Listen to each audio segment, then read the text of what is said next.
Welcome to Uniquely Qualified. I'm your friend and host, Liz Ficken, and I'm so glad you're here. Uniquely Qualified is a podcast that empowers guests to share their experience, strength, and hope in overcoming challenges in the spirit of mutual healing. We hope that you'll leave feeling more aware, connected, and supported in navigating the human experience. Today's episode includes discussion of eating disorders, early 2000s diet culture, and weight stigma. Please engage with this content as feels supportive. If you or someone you know is struggling, please contact the National Eating Disorder Association at neda.org. I'm thrilled to announce today's guest, Emily Sopo. Emily is a certified personal trainer and nutrition coach. She graduated from Chapman University with a Bachelor of Arts in Public Relations and Advertising and California State University Long Beach with her Master's of Science in Kinesiology. Emily is the founder and owner of HeartMyBody Fitness. She helps women step into their strongest, most confident selves through fitness, nutrition, and habit coaching in her Empower Her Fit program. I have known Emily since my undergraduate years at Chapman University, where we served as ambassadors for the Office of Parent and Alumni Relations and were members of Greek life organizations. And I am a former two-time client and proud to call Emily my friend. Emily lives in Denver, Colorado with her fiance, Jared, and their pet cat, Whiskey. She enjoys spending time with her guys and hiking in the mountains during time off. Emily, thanks so much for being on the podcast. Thank you for having me. So, Emily, in your own words, how are you uniquely qualified? I am uniquely qualified to talk about the transition from feeling like you have to shrink your body and that 2000s diet culture. We'll talk about it. That transition to focusing on how to build a stronger body and what that looks like and how you can do that through fitness and nutrition to become a stronger, more confident person. Thank you. I'm so excited to get into that with you today. Yeah, likewise. So let's start with just where you're originally from, which is Southern California, correct? Yep, I am from Long Beach, California. Awesome. And do you mind just taking a little bit of time to describe what growing up was like for you? Yeah, so growing up, it's myself. I'm the oldest child of three. My family, many of them are still in Long Beach, so I love going back to visit them now. I had a great childhood, something that we don't quite know where it came from. My mom always says because she was like, we didn't put a lot of pressure on you to be this way, but somehow Yeah. it came out that I became a super high achieving student. I was get an A or you're failing, and really excelled in school, which kind of ties into some of what later on became challenging for me. But yeah, I mean, I had a great experience as a kid, and then just kind of became really, really focused on my studies. And that's where the majority of my time was spent on studies, some dance, and then theater in high school. Great. Mhm. So let's just get straight to it. What's your first memory of thinking that you need to be skinny, tiny, go on a diet? Where are you starting to put that pressure on yourself? Yeah, it's really hard to pinpoint one moment, but I do, if I think back, I feel like there was maybe always some sort of air of being or looking a certain way was better, more desirable. I would hear it from, women that I looked up to in my life, maybe talking not directly at me, but talking about their own bodies. And it just became very clear, I feel early on, that looking a certain way was going to be better for me. Mm-hmm. And so, yeah, as I then approached high school, I do remember that that's when it became more obvious and more defined as to what that meant and some of the extremes that women, or in this case, children, go to Mm-hmm. achieve that certain, definition of perfection. Mm-hmm. And was this something you observed in your peers too, this like internalization of this pressure? Oh, definitely. Mm-hmm. Yeah, girls in high school, that was kind of the first time that it was spoken out loud, that as kids, right? I could always see women in my life who were going on a diet or wanted to lose, 5 pounds or whatever it was, like that dialogue that's just so common with women in particular, I find. But high school and interacting with the other female students there, that was really the time where it was like, oh, okay, like now we have to put effort toward this. Now we need to Mm-hmm. be maybe restricting what we're eating or judging somebody because her body is a certain size or judging ourselves because it is a certain size. So that's when the language really became very like tied to me, if that makes Mm-hmm. sense. Yeah, that totally makes sense. And I feel like this is actually a good time to mention an article that stood out to me as I was preparing my research for this episode. Mhm. In 2022, Glamour published an article that was called "If You Survived the Early 2000s Without Body Issues, Congratulations." And the subheading is Millennial women seem to have finally opened our eyes to the fact that our generation was caught in the crossfire of a uniquely heinous, fat phobic time in cultural history that's left some of us seriously screwed up. And now we want to talk about it. Yep. And I just very much relate to what you were saying. And for me, for what it's worth, I remember probably the first time I started feeling like I needed to go on like a specific diet and count calories, I think I was 13 years old. Hmm. I was growing, I was in sports. I probably didn't need to go on a diet, but I felt like that's what I had to do.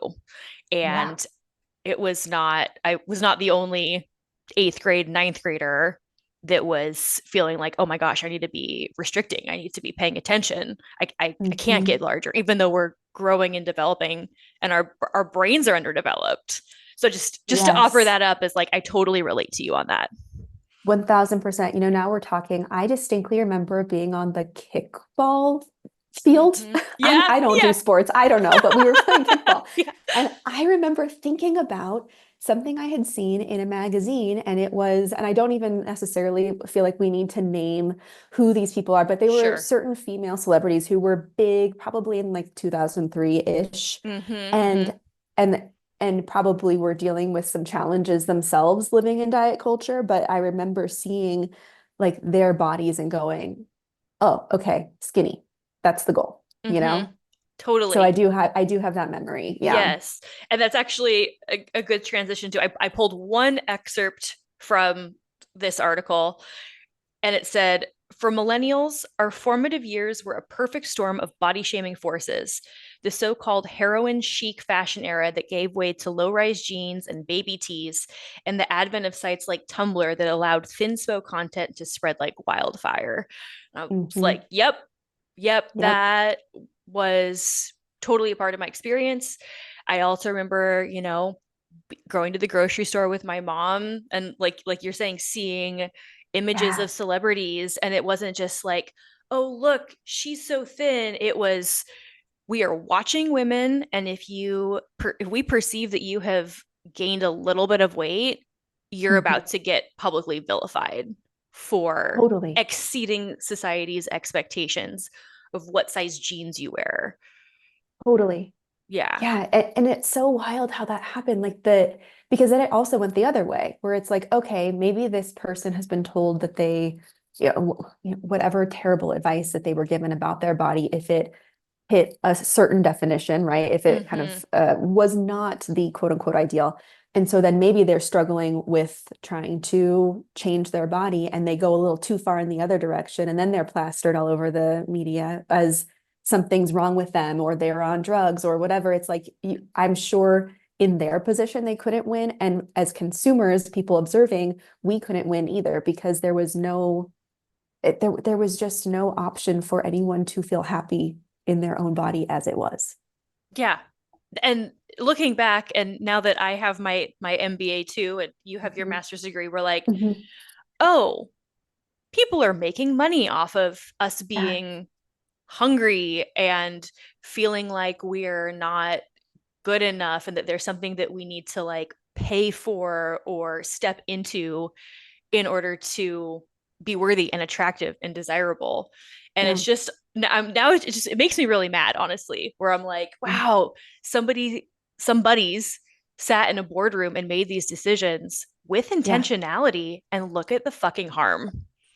Yes. I'm It's so gonna drop true. F-bombs immediately today. But Yes. like it incenses me because Yes. like you said, we were children. We were Yes. children and we were Yes. victims of this. We so were. And you might hear me laugh, and it's not because it's funny to me at all. It's because it's so ridiculous that Right. my coping Same. mechanism is like, yeah, that was just nuts. Yes, same. I appreciate you saying Yeah. that. Like we're not Yes. No. me laughing too, and I feel like my laugh might get even like a little hysterical sounding because I'm like, this is bananas, It is. and I Yeah. want this to stop. And I think it stops by women like you and I holding space together and saying that this is not the future that we want for ourselves and for our communities. 1000%. I agree with Mm-hmm. that. Whew, fired up today. Yeah. um, so you're in high school and that's when you start noticing that Mhm. you're engaging with your image this way, I'll say. Yeah. What are some things that you started saying to yourself or thinking about? um I know that you and I are also both high achievers like you said, Hmm. and like if there's a standard we want to like hit it and exceed it. So like Yep. how did that start playing into your relationship to self food fitness? You know, what I remember is my sort of downward spiral into all of this started probably that summer between between sophomore and junior year. And I Mm-hmm. started using exercise as a way to control my body. Mm-hmm. And then I remember because I was such a high achieving student and I was in the AP classes and all the things, I had a lot of pressure junior year. And I distinctly remember thinking to myself, if I'm not going to be able to exercise as much, I'm going to have to really watch what I eat. Right. And that then became a 2 year cycle of just complete, I mean, not even a cycle because there was no cyclical nature to it. It was Mm-hmm. me just restricting all the time. Mm-hmm. And that really became, now kind of the darkest time of my life where I've had to have complete control over my food, over my body, and yeah, lost almost everything Mm. to get there and then Oh, realized that it wasn't actually fulfilling in any way at all. And so I was just miserable. oh, Yeah. I'm sorry you were so miserable. Thank And you. I just want to validate that feeling and also say I know that a lot of us very much relate to this like need to like control and restrict. Hmm. And it was just like for a lot of us just so internalized. Like, well, what else am I supposed to do? I have to do Hmm. this almost. Yeah, there was no other option. Like I remember thinking to myself, how is everybody else out there living their life thinking this way? Because I didn't even realize that there was another way to think. Hmm. Yeah, like you said, there weren't other options presented to us. Mhm. Yeah. I didn't have access or exposure to anything that looked like that. Mm. No, I didn't know there was another way. Yep. So sounds like between sophomore and junior year, there's an uptick. Um, you go off to college, Mm. which for listeners, I'm wearing a Chapman University sweatshirt because that's where Emily and I met. Whoop, whoop. um, and how did that? How did your I'm going to say coping mechanisms. How did that play into like how you felt you showed up as a college student, how you made friends? Mhm. Um, looking back, did that like tint or color your experience in any way? Mhm. Yeah, that's a good question. So I'll say this. I think my experience can best be described as a disordered eating experience. I have not worked with, I had tried to work with a therapist. My mom tried really hard during high school to get me mental health support, and there was just never anything that really clicked for me. Mm-hmm. Um, so I'll say, just transparently, as we're talking about eating Mm-hmm. disorders and all of this, I did not go into a formalized recovery type of scenario, or work with a therapist specifically on this issue. Mm-hmm. And so I want to give that as a caveat because I know that many people need to have that experience and really benefit from it. Yes. My Mm-hmm. experience was that high school was such a controlled environment for me to really try to define myself as perfect. Mm-hmm. And I did not know another way. I was with all of the same people that I had known since I was 5 years old in the same environment, all of those things and all those pressures. So when I got to college, I was scared that frankly, scared that my body would change because there's a lot of language around that when you go into Yeah, college. totally. Um, and that was scary for me at first. But what it started to do was open up my mind to actually realizing how far I had taken this disordered thinking and disordered eating because I got into a whole new group of people where I was suddenly comparing myself and who I was looking up to changed and like who I was interacting with changed to where I could kind of see like, oh, you've been maybe taking this too far for a long time. And maybe you don't Oh, have to put so much pressure on yourself because now what defined me was changing a little bit. And so college really helped me in that way. Does that make that's sense? that does. Yeah. I'm glad that that was your experience. I'm glad that Yeah. you were able to have exposure to, I'm just gonna say like a more diverse array of people that came from all over the country to come to Yeah. our little school, and that it sounded like it kind of opened your mind to, huh, maybe this isn't the way that it has to be. Or Yeah. was it more of like a, oh, some people have taken it too far. I don't want to be like that. I think it was a combination of all of the things because for me, controlling my body was so tied to controlling how I defined myself and my worth. And so Hmm. when you're in a totally new experience and new environment, right, you start to get to change what you want that to look like and what the expectation is. I couldn't do that in the environment that I was in when I then was exposed to different people, different goals in life, different, realizing like I had been putting a lot of pressure on myself, not just on my body, but in all the ways. That was incredibly eye-opening for me and helped to remove some of the pressure. There were challenges, right, of some of the disordered ways that I was thinking and my disordered eating behaviors that were obvious, I think, now looking back, and that people did voice concern to me. And I'm sure that that colored some of my relationships, but I can't notice anything now that I would define as really noteworthy there. Okay. Yeah. That makes sense. I feel like what I have noticed both for myself and other people who, I'm just gonna say like, have internalized this diet culture rhetoric, Mhm. is when I am in that, when I'm saturated in that culture, I permit other people to also treat me with a lot less regard and respect Mhm. than I would now, having done a lot of work around this, tolerate. Um, and so I was just wondering if maybe does that resonate with you at all?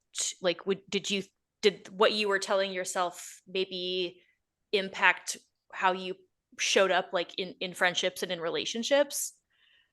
It did in high school, it definitely did. I In high, became okay. very isolated. Yep. Mhm. But for me, that sort of shifted because I went from being so isolated, so in my studies, really not available for a lot of friendships or any fun, to be honest with you, at that time of life. And so college for me felt like a breath of fresh air that didn't immediately change it, but started to change some of my behaviors and ways of thinking. Okay. Yeah, that's Mhm. great. And I also appreciate your acknowledgement of, I have not worked with a therapist on this. I Mhm. don't, these aren't your words, so feel free to check Yeah. me if I'm saying this wrong, but I don't identify as having had an eating disorder because I haven't done that specific recovery work, but I Mhm. recognize the patterns there and how I treated Mhm. myself. Is that Mhm. fair? I think that is fair to Okay. say. Yeah. Okay. Yeah.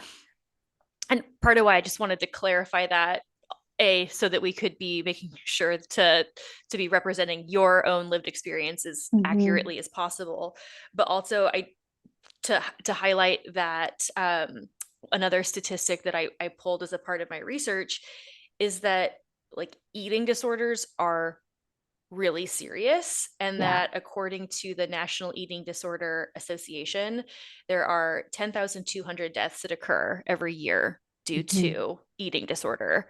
Mhm. I'm I'm not a medical expert. I'm not a therapist.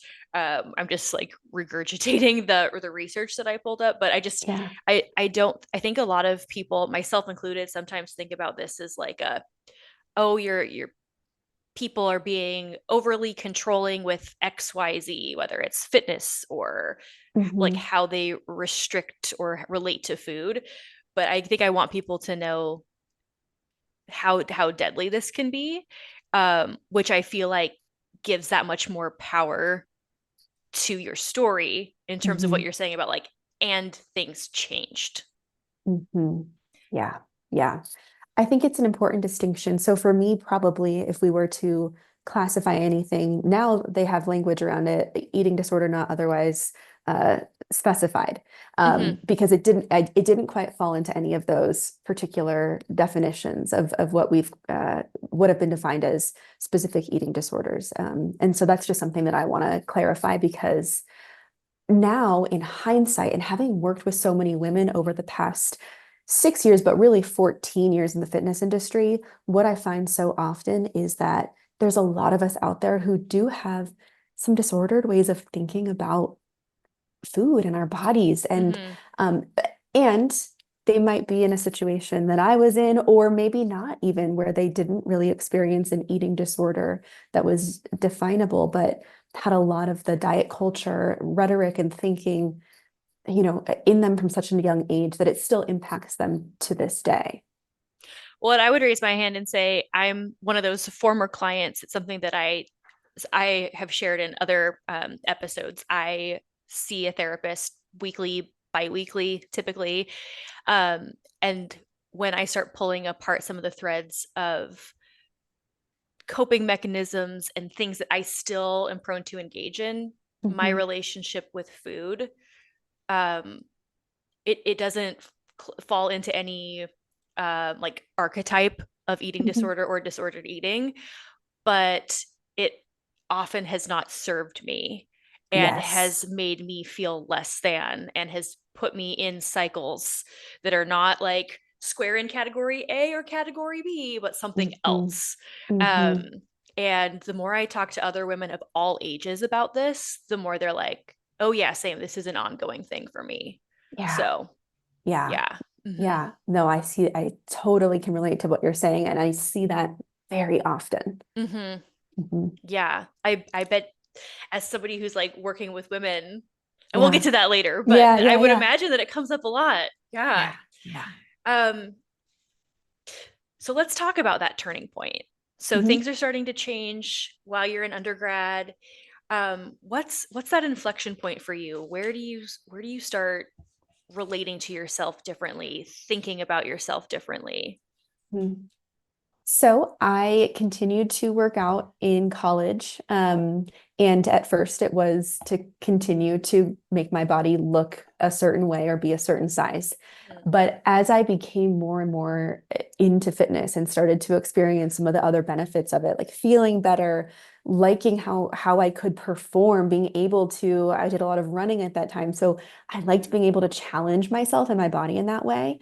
And so it started to help me appreciate my body for not just its size and not have that be the number one goal because it had been prior to that.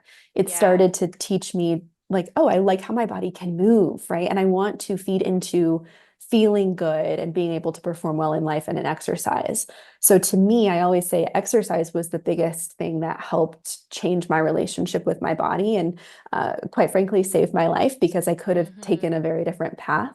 Yeah. Um, and so I started really getting into exercise more and started teaching at the gym nearby off campus.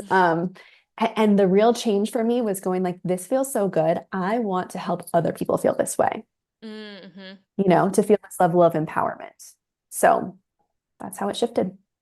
So that's how that shifted then. And connect the dots for me how you go from I'm having this feeling, I want to share this feeling with other people, Mhm. to I'm getting a master's in kinesiology. Can Yes. you help fill in the blanks there?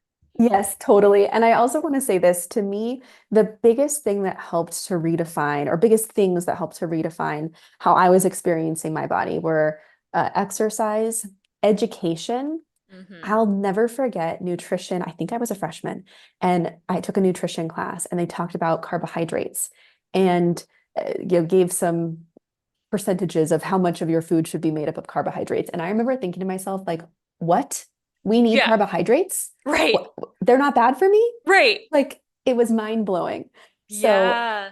education was huge. And then also, finally being introduced to and in relation with women who were a little bit further ahead than me in their journey, Mm-hmm. who were able to exemplify a positive relationship with food and with their bodies. That was so hugely important because I had never had that before. So when I had that combination of things, and that's really what has inspired now what I do for a living and like my purpose behind that.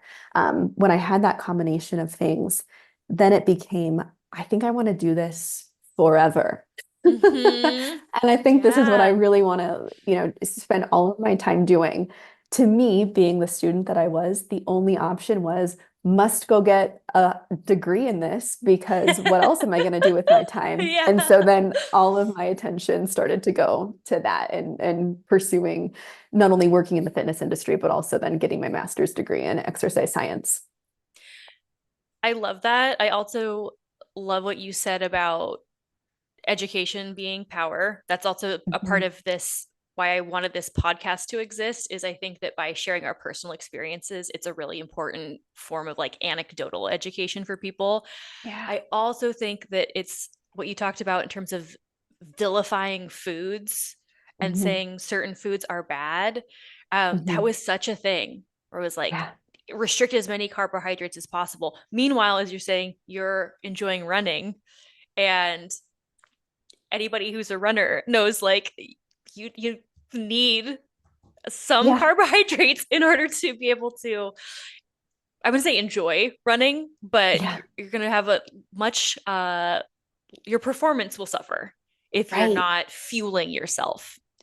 Exactly. Mm-hmm. And while I do believe in like to educate about how food is so much more than just fuel, to Mm-hmm. me before fuel had been or food had been restricted. It's not, food we want to be really careful of what we eat and how we eat and all those things. So for me to then view it as fuel, to like fuel my performance and what my body could do in workouts was also a complete game changer in terms of mindset. That's a really good point and call out too, where I when I think about just things that were in the culture that I heard people say, nothing tastes as good as skinny feels, Yeah. any number of things from like different books that were published to help motivate people, women, to be of a certain size, where it's like we're not talking about we're talking about food in terms of what we cut out, not like what it's doing for us. So I think that just really highlights your point about the importance of education.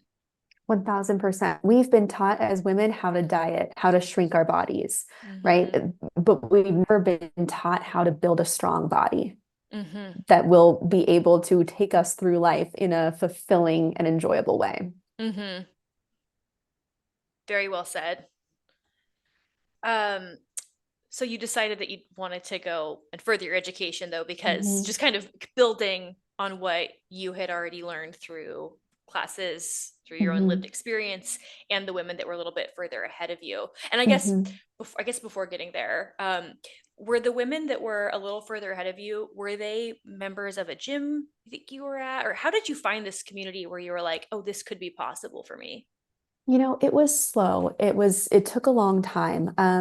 I started to see it more in women outside of college when I was teaching in college and I was taking classes from women who were the instructors. And yeah, I don't know them well. I don't really know what their life and relationship with food or anything looked like, but in the way that they spoke about fitness and food, that was something that I hadn't heard before. Mm-hmm. And it was positive, right? And so that kind of started to shift it. And then when I was in grad school, I was surrounded by a lot of women who did have a relationship with food and exercise that I wanted to start to mimic. And so seeing them as an example was really beneficial for me.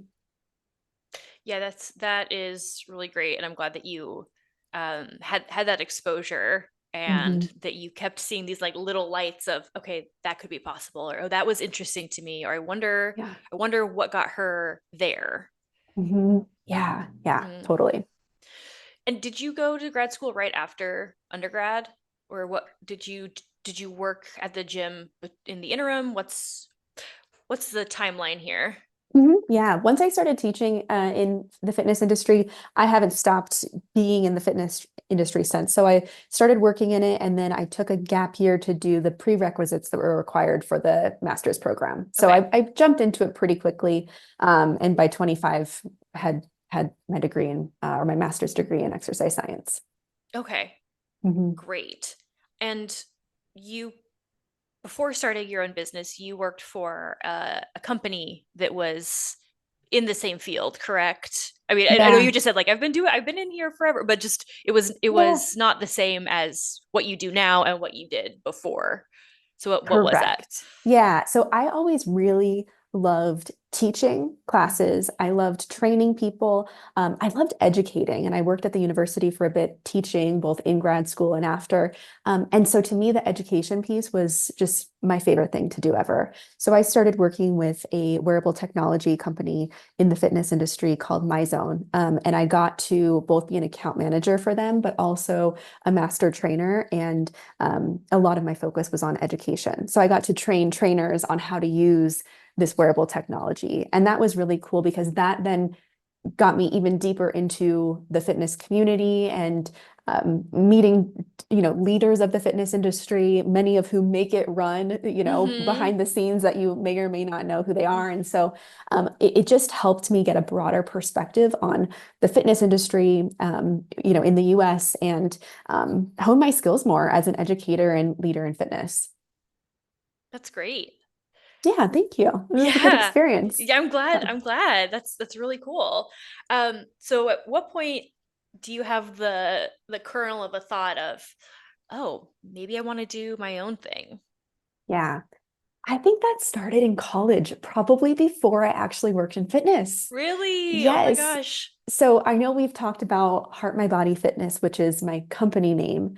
And Hmm. I remember coming up with that and being like, oh, I like that. I'm gonna build something off of that someday. But Yeah. before I was doing anything at all with it. Um, and I totally just forgot your question. But so I knew for a long time that I was going to want to pursue something. I didn't know how to do it, Yeah. Hmm. and in college and when I was thinking about all these things, it was before social media really took off. So I didn't really see a path on how I could create something on my own if I didn't have a ton of resources up front or a huge audience. If I Totally. wasn't on TV, how could I do something? And so Hmm. then, it all kind of culminated with social media and things and being able to run an online business much more easily. Hmm. And so Mm. you realized you had all this education, had all this exposure, Mhm. had practiced like managing accounts, and then Yeah. you realized, oh, I could make this accessible and virtual Mhm. and approach clients that way. Am I capturing that correctly? 1000%. I, along the way, met some people who were doing that. And so it then became, oh, maybe this is something that I could do. And so I started to just kind of follow the little breadcrumbs of what their options or what options could be available for me if I wanted to start doing that. And so in 2018, I started online coaching. And I still was working my other job in the fitness industry, running through the airport to catch flights because I did a lot of travel for that job. And I would Hmm. be on the phone with clients, like helping them, navigate Yeah. something. And I remember I loved both. I loved it all. Like every part of it I loved. But what did I want to ultimately pursue? I felt such a draw to be able to do this as the number one thing that I'm doing is to coach women because the thing that had been missing as much educating as I was able to do in that other job was really working with women who were maybe a few steps behind me and who hadn't had the Mm. experiences yet that I had had. So that's where my heart kept being pulled. And that's eventually why, I moved on to do this full time. Great. So 2018, so you just celebrated 6 years Yep. of Heart My Body. Hmm. And have you always been like has your target client typically been female?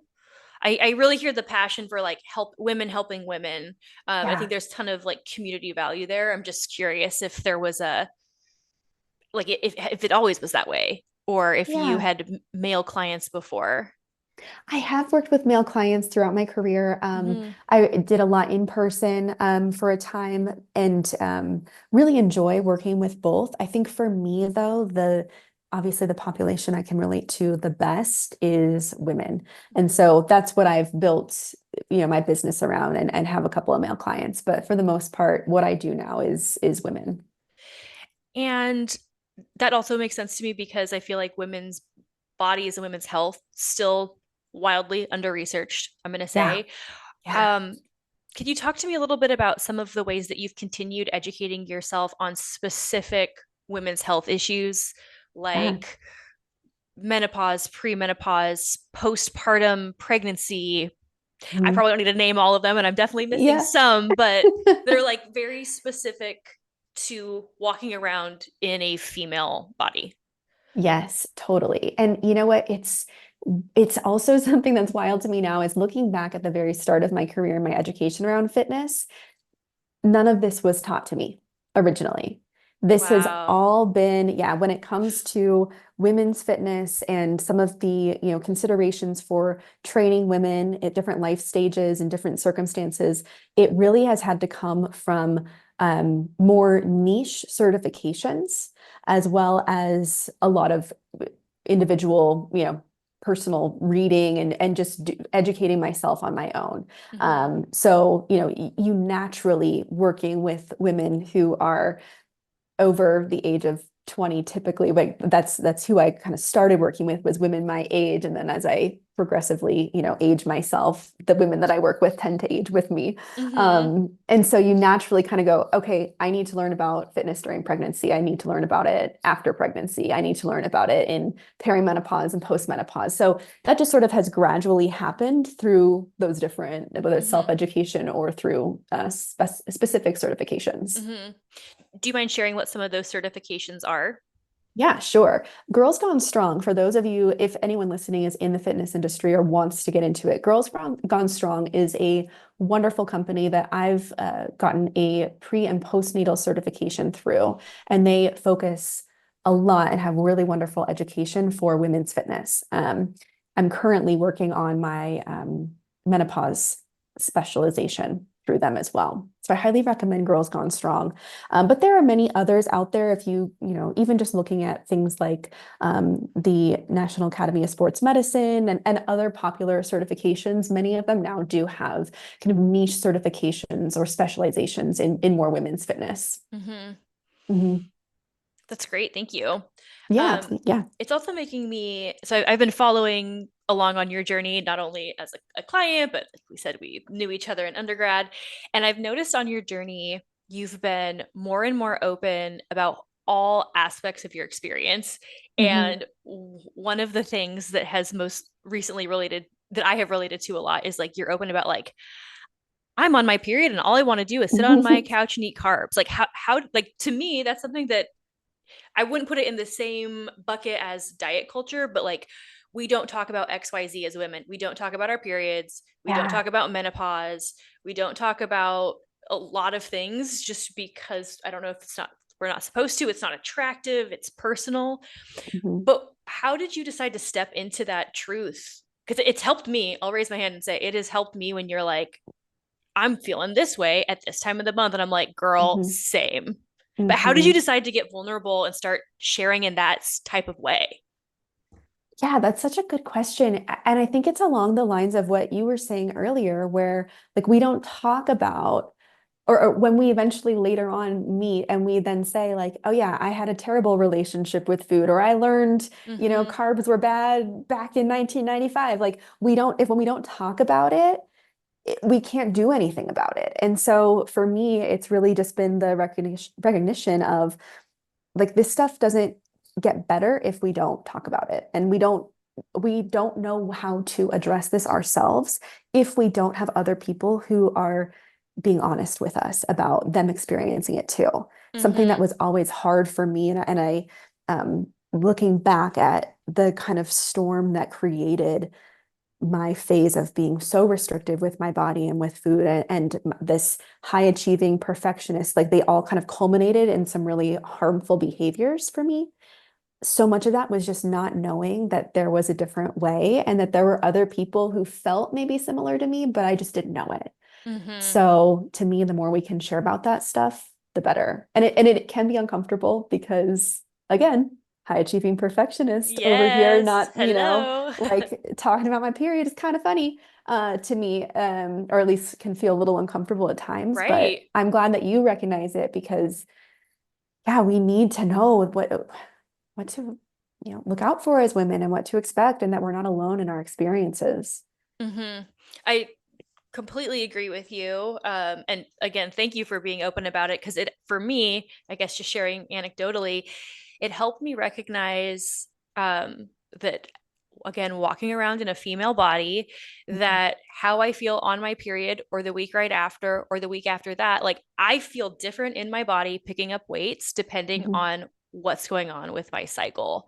Yeah. And being aware of that has enabled me to approach myself with more gentleness, where it's like, well, yeah, this is going to be a harder time. Maybe pick up something a little bit lighter, or, Hmm. maybe going on that walk is just what you need today. And I feel like you do a Hmm. really good job of modeling that too, where you're Hmm. like, was going to do this, couldn't make it happen. Here's how I'm being nice to myself.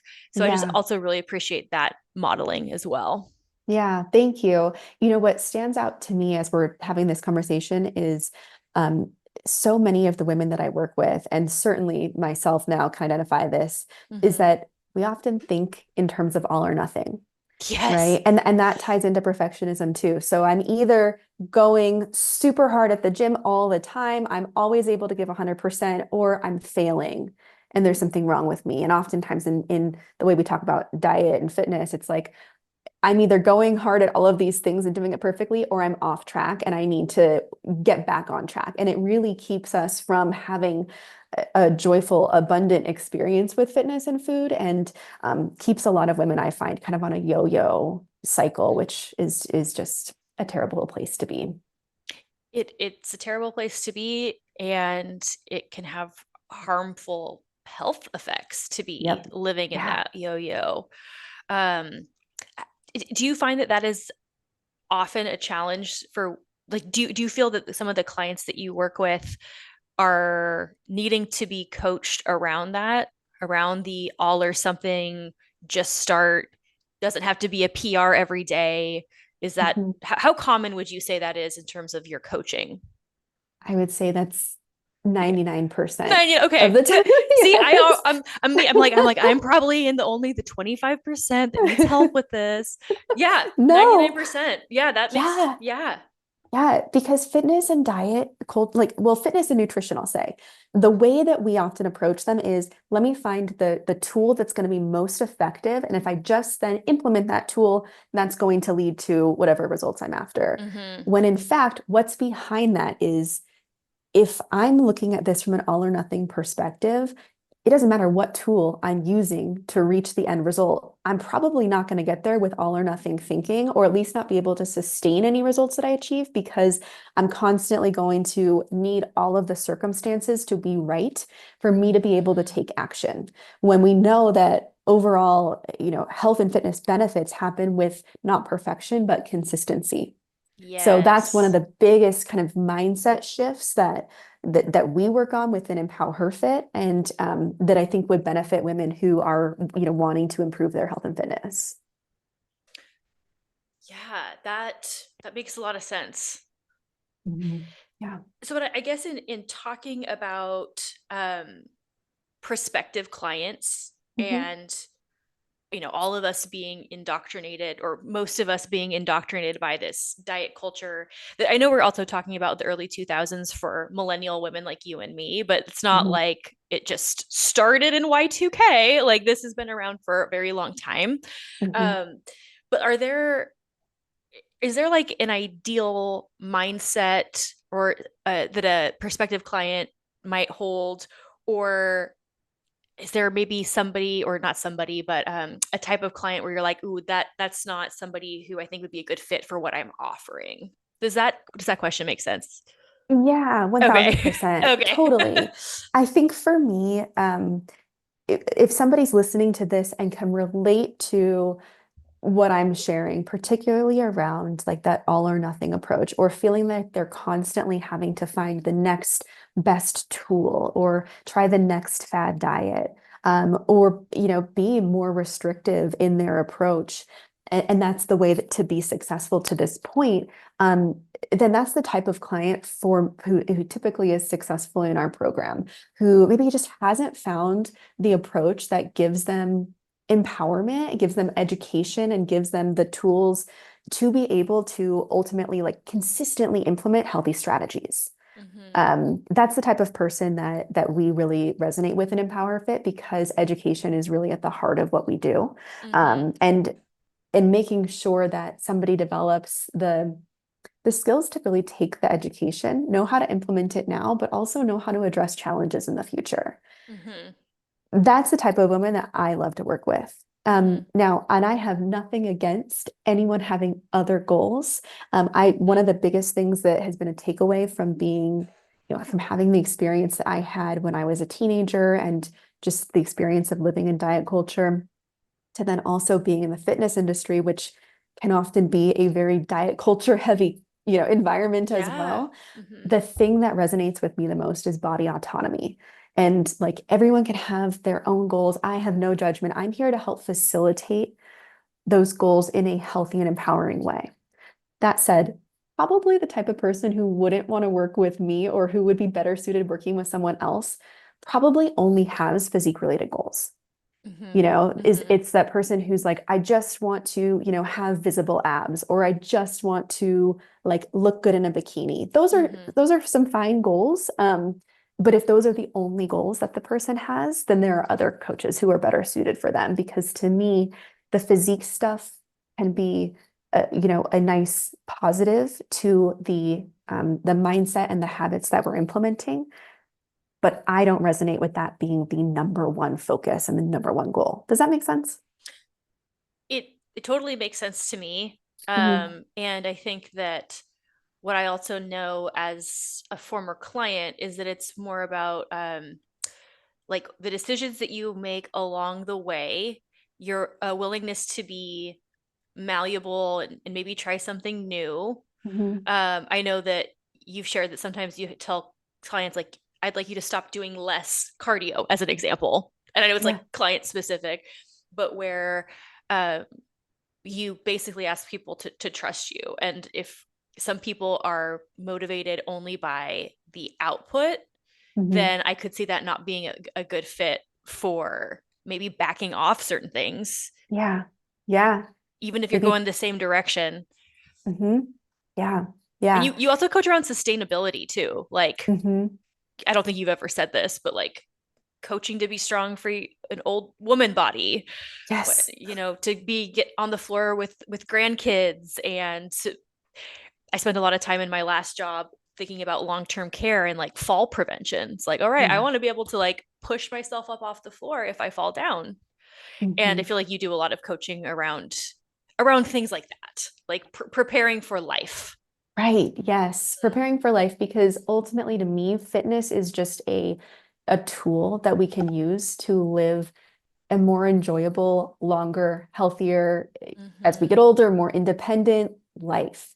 And so, yeah, it is. It's if the physique goals, like how I look right now, is my number one focus, then again, other coaches better suited. If it's I want to feel better, I want to have more energy, I want to go through my life more easily, I want to not have so much of my time being spent thinking about what I'm going to do or what foods I'm eating. Like if I just want that all to feel easier and part of my norm, my normal lifestyle, right? Where I've got my approach to fitness and nutrition and it feels good. It doesn't feel like it's crushing, like I know it has certainly for me in the past. If Mm-hmm. that's the goal, then that's the type of, client that we really thrive in working with. Mm-hmm. Mm-hmm. I'm just pausing here to look at my questions. And actually, let's just take a quick break and we'll be right Yeah. back.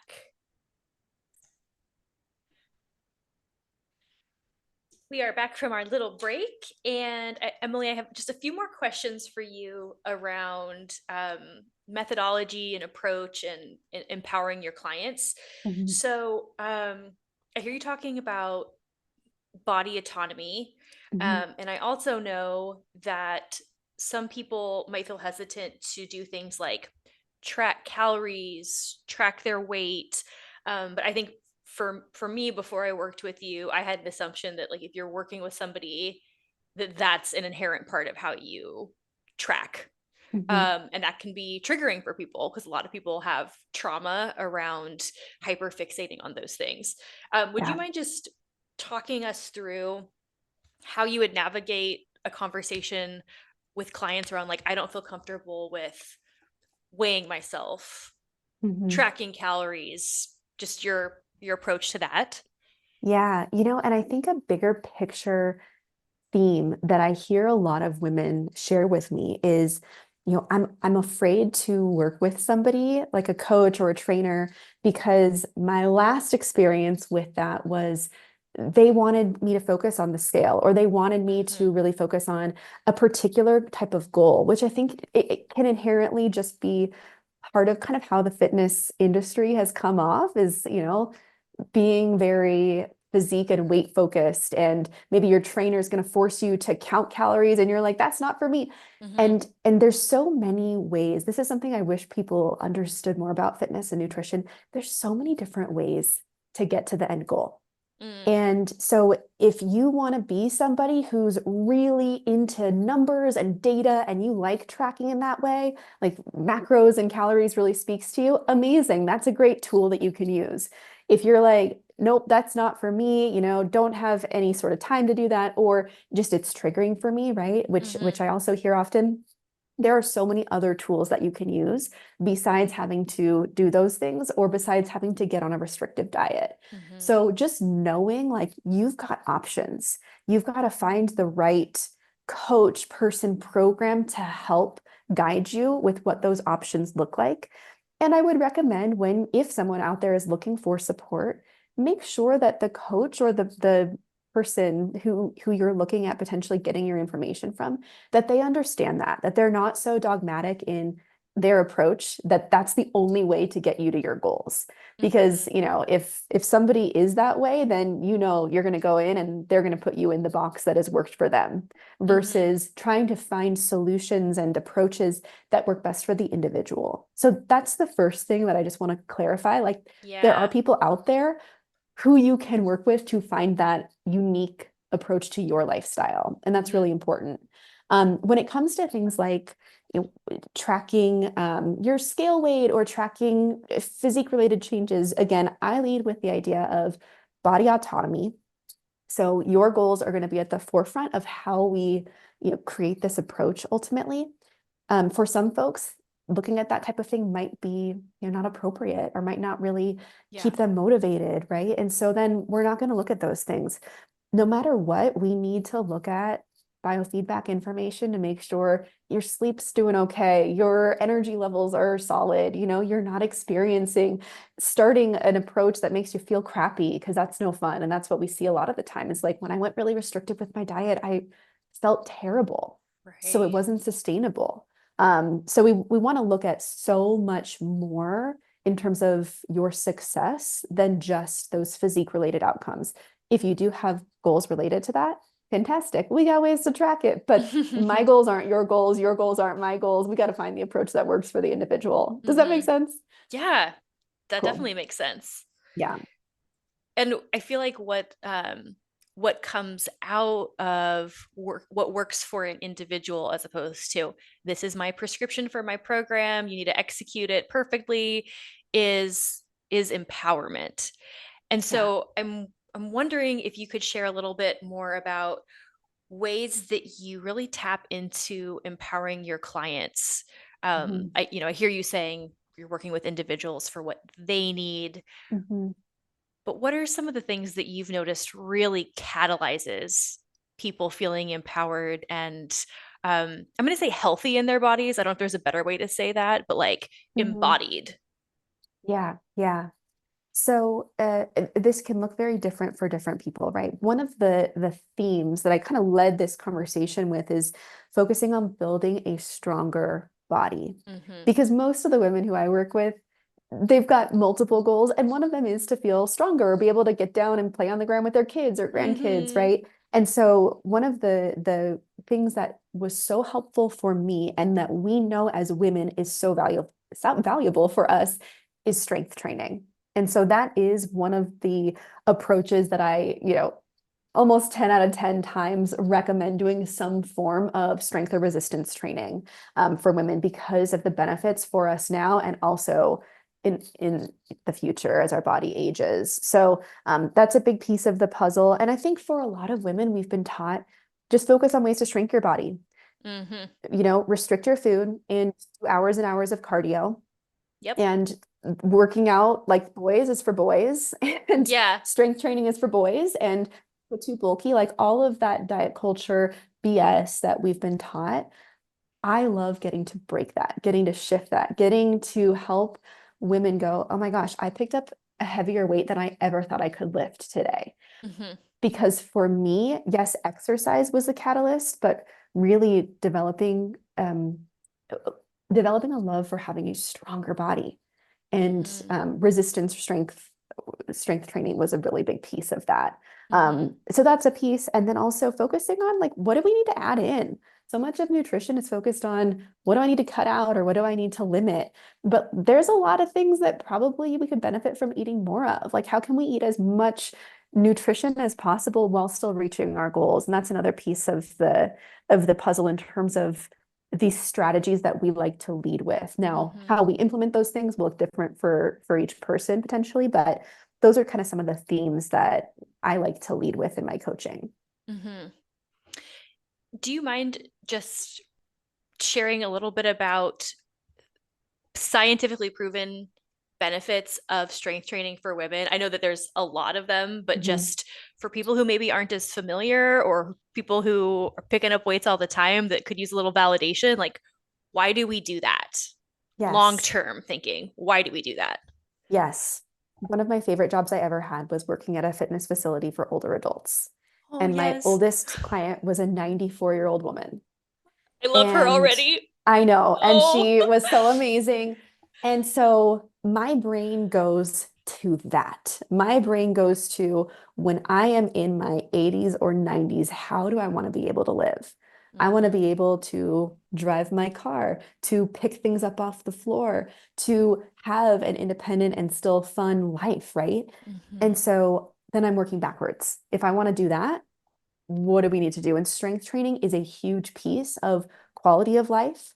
Um, and also making sure that we're stacking the odds in our favor in terms of things like muscle strength, which is hugely important. Muscle strength and power are hugely important, especially as we get into, those later decades. From the perspective of disease risk, strength training decreases the risk of, gosh, so many different disease states that we want to avoid as we get older. Mm-hmm.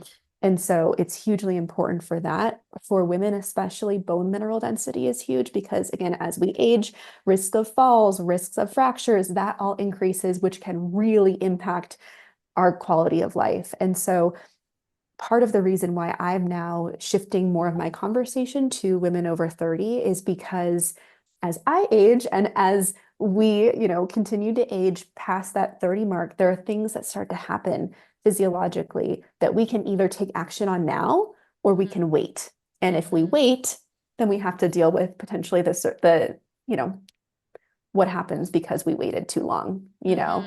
So let's stack the odds in our favor now, focus on building that strength and building a positive relationship with food now because it's going to last us and benefit us so long.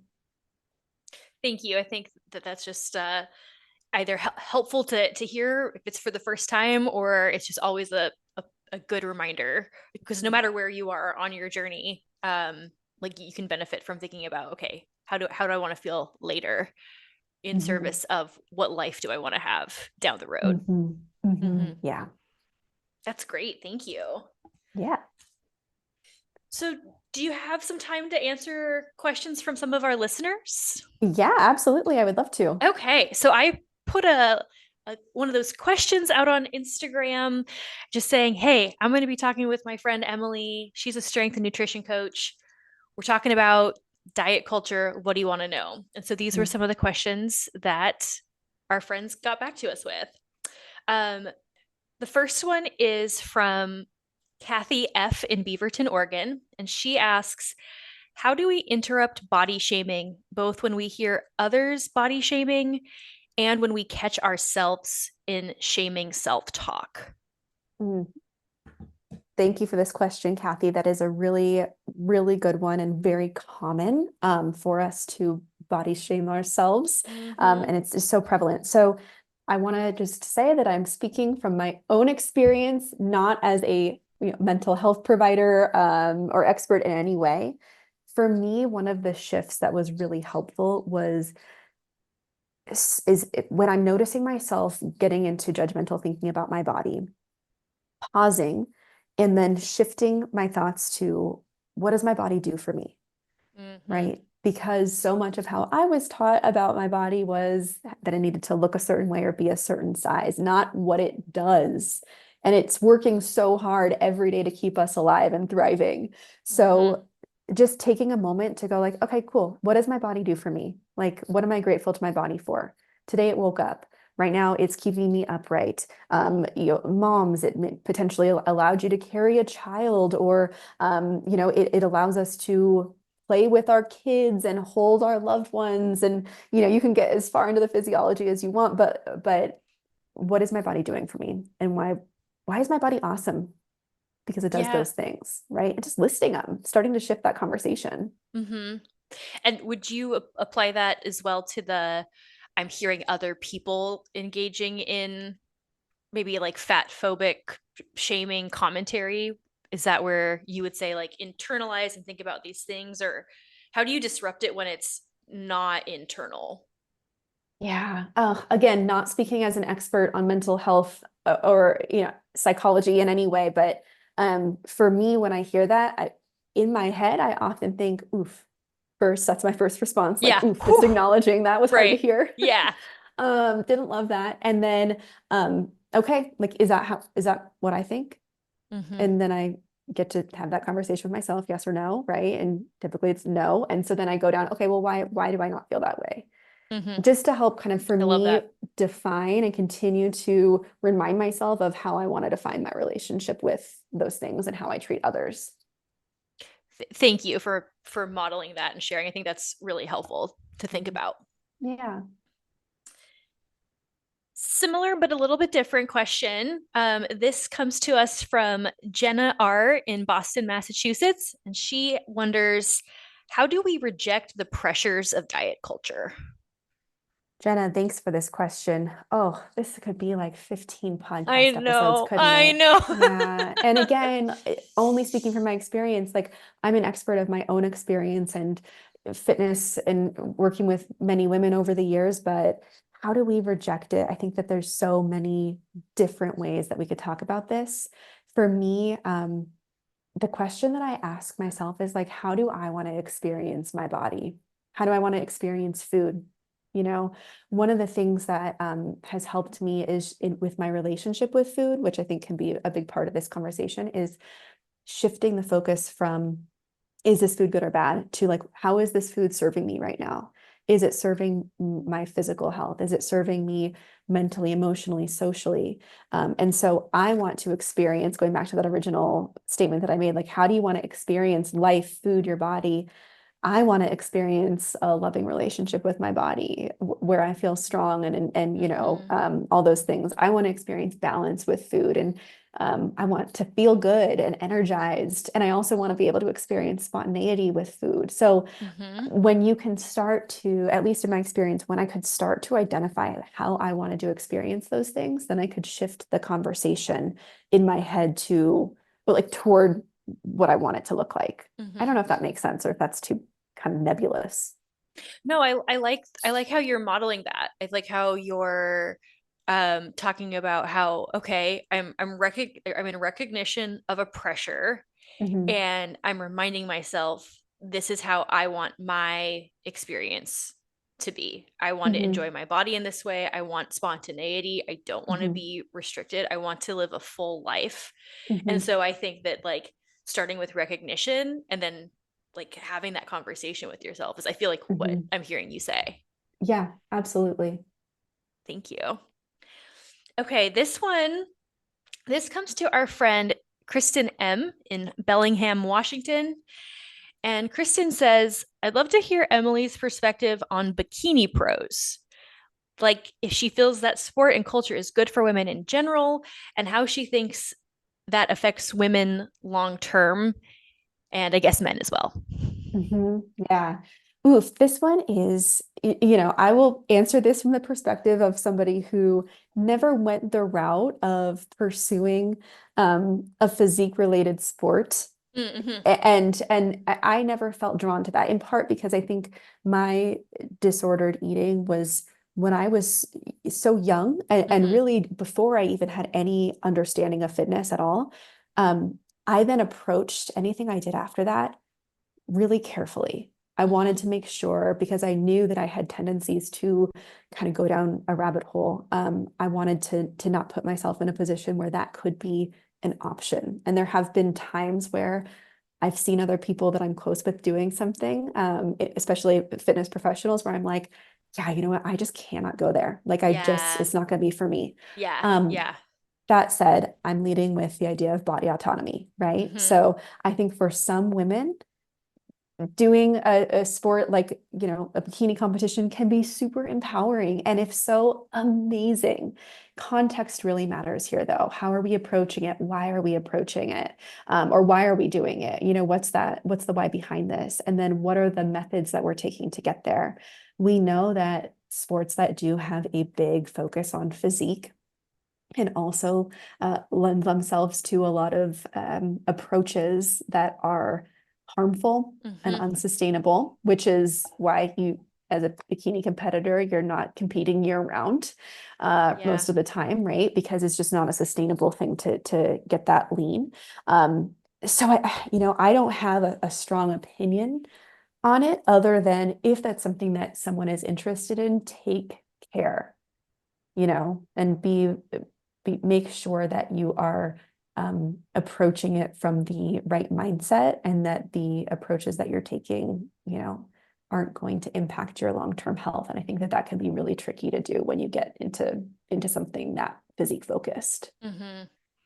That makes a lot of sense. I Mhm. appreciate your emphasis on bodily autonomy too, where you're Mhm. like, that's something somebody wants to do, then that's something somebody can do, but that's Yeah. not something that I necessarily gravitate towards. Yeah.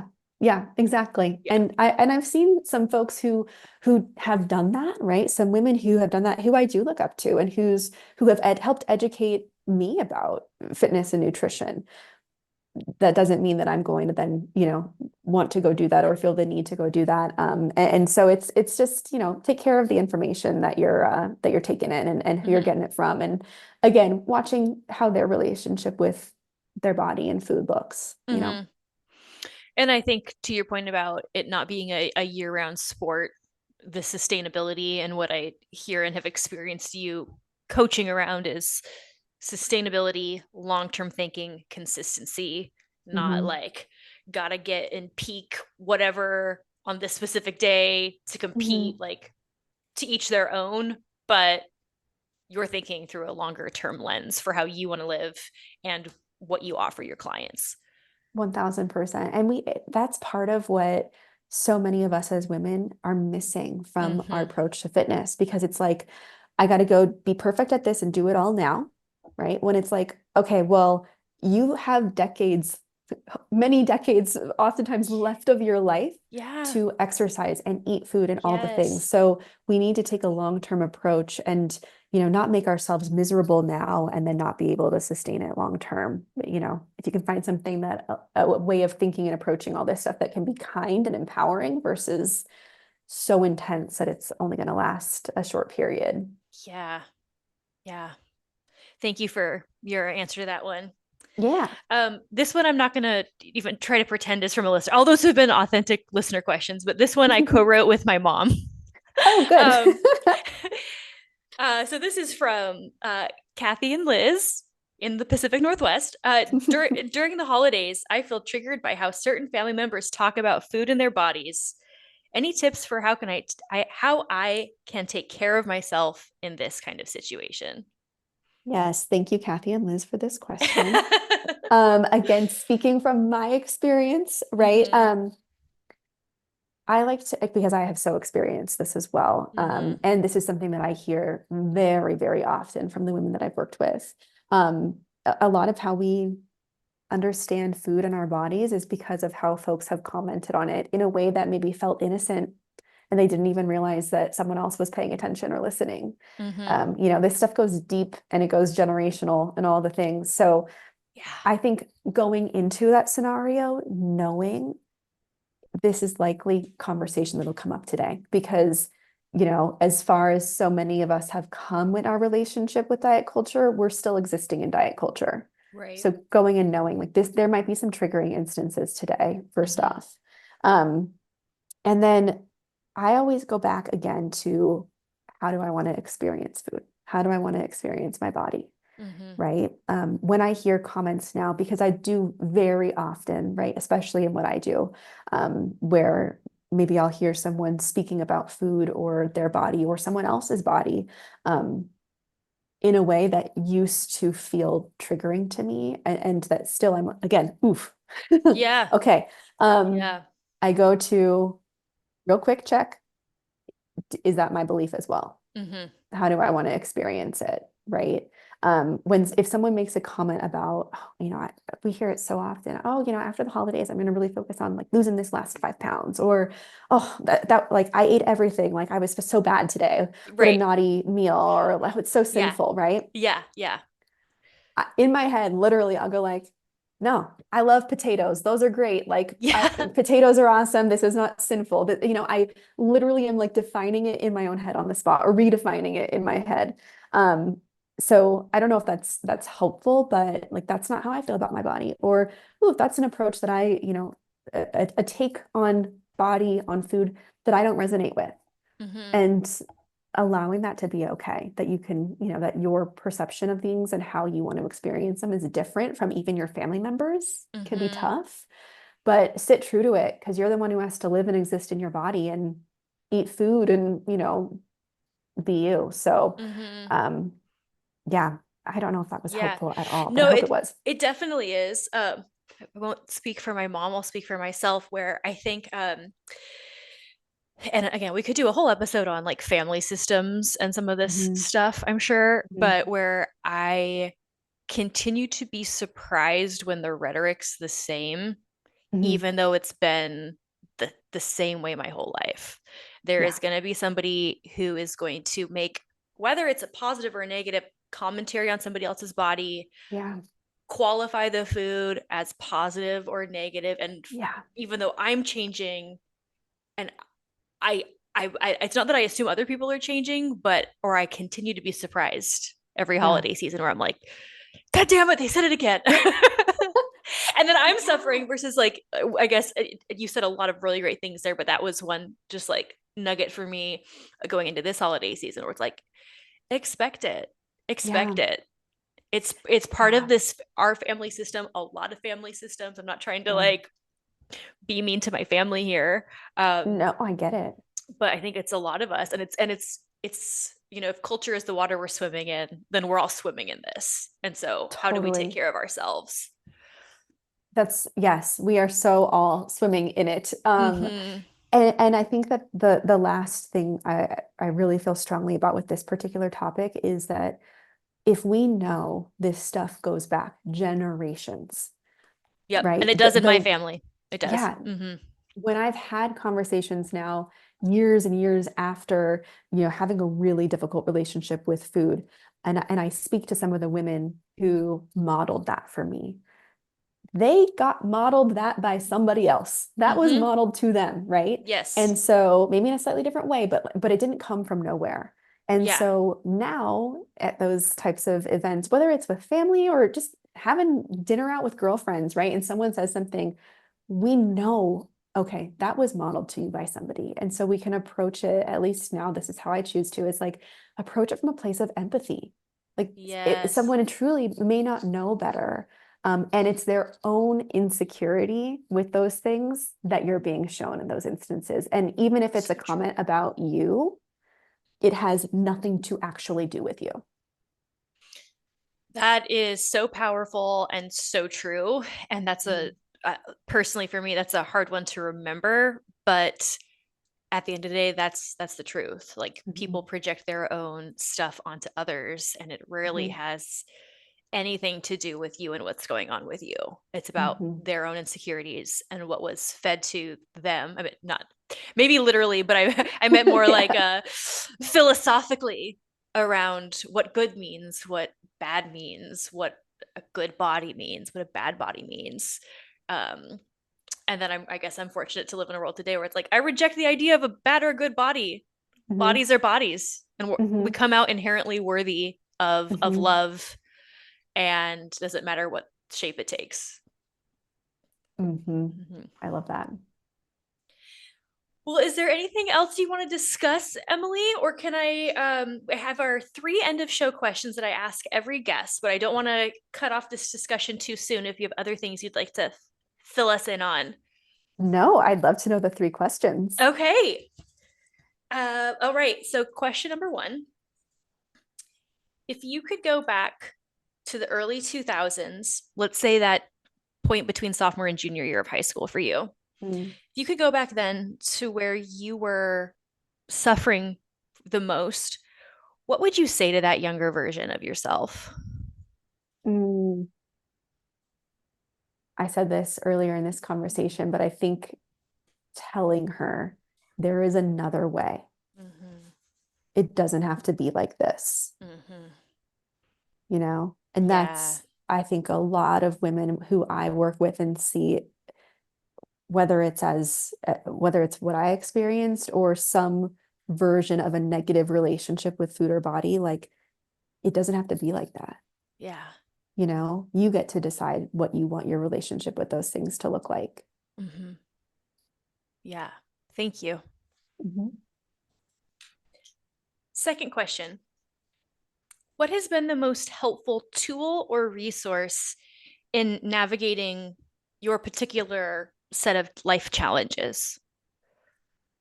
Oh my goodness, that is hard to answer in one small question because it's got a big answer. I think it's what I said before. It's not one thing. It's education around the physiology, like nutrition science, the um, habit change, like all of those things have been hugely impactful for me. But then it's also having other women who have modeled where I wanted to go. Mm-hmm. You know, I think you can say that about any career or any like life purpose. Having people who modeled it before you, but that those two things were so incredibly impactful in exercise. I love that. And the third question, if you could say anything to somebody out there who is relating to your story, what would you say to them? Mm.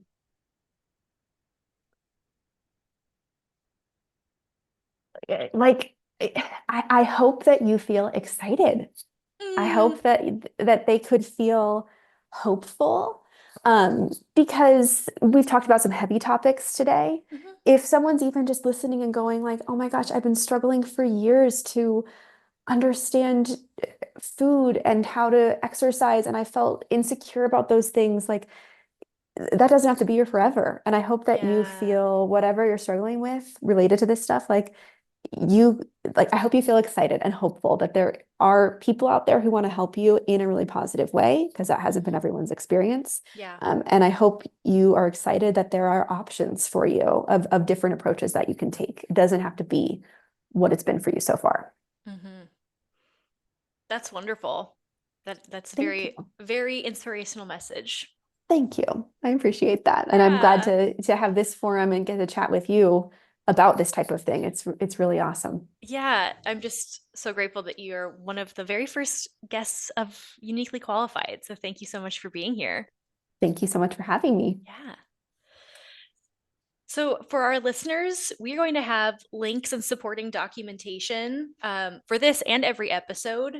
You'll be able to find those in show notes as well as on the Uniquely Qualified Pod Instagram page. If you don't already follow us, it is Uniquely Qualified Pod. And the week that this episode launches, we're going to have pictures of Emily and her journey and additional links to resources in our Instagram stories. Um, Sharing in a safe space can be a part of our healing process. And so, if you or somebody you know would like to share their story of overcoming similar struggles that Emily was able to articulate today, please feel free to contact me either by direct message or by emailing uniquelyqualifiedpod@gmail.com.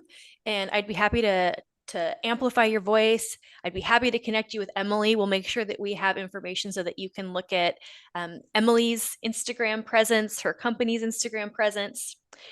And no matter what today, I just want to thank you all for tuning in. And remember, each of us is uniquely qualified.